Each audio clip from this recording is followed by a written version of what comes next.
Ciao a tutti, oggi parliamo dell'ascesso dei sacchi anali, questa patologia che colpisce frequentemente i cani, soprattutto di piccola taglia, ma anche di media e grande taglia, e ultimamente sto vedendo anche qualche caso nei gatti. Innanzitutto cerco di spiegarvi semplicemente che cosa sono i sacchi anali, cosa servono e perché vanno incontro in primis a infezione, poi a formazione di ascesso e poi a volte a fistolizzazione.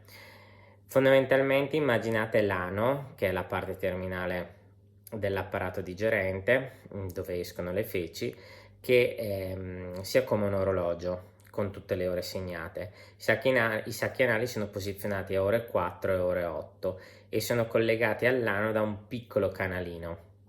Questi sacchi anali producono una sostanza che di solito viene eliminata attraverso la defecazione e che serve o serviva, diciamo, agli antenati dei cani, ovvero i lupi, per marcare attraverso la defecazione il territorio. Sono ovviamente sostanze molto pungenti, molto maleodoranti, che servono fondamentalmente per avvisare altri animali che qui siamo passati noi, quindi fondamentalmente questi sacchi anali hanno questa funzione. Non sono dotati di muscolatura propria e quindi si svuotano solo durante la defecazione.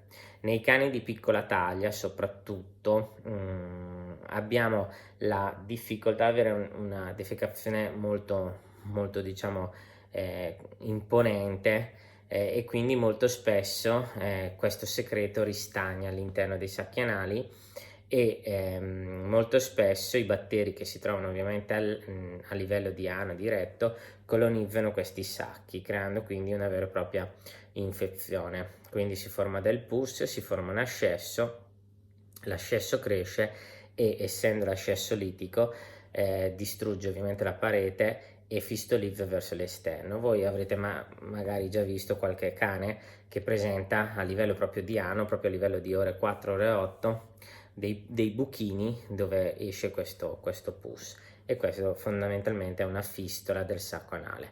Diciamo che la fase sono colonizzazione batterica del sacco anale repleto, cioè il sacco non si svuota di questo materiale molto spesso perché il secreto tende ad avere una consistenza più, io dico sempre simil Nutella, cioè più consistente rispetto al liquido, e quindi fondamentalmente il canalino, che è molto sottile, fondamentalmente si tappa e quindi poi non riesce a uscire questo secreto.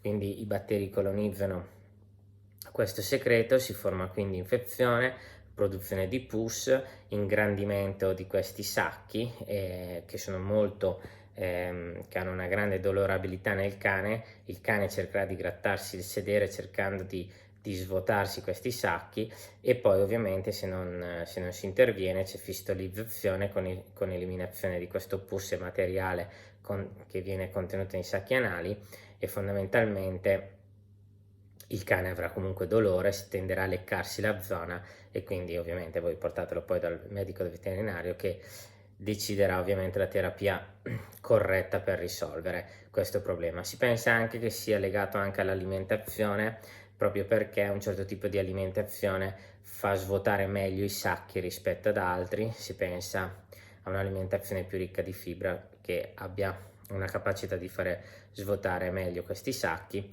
Si pensa anche che ci sia una forma allergica, quindi con certi tipi di mangimi ipoallergenici o comunque monoproteici, generalmente i cani sviluppano meno questo problema.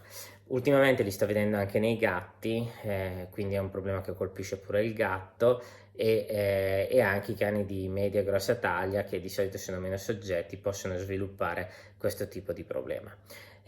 Spero che questo video vi sia piaciuto e noi ci vediamo alla prossima.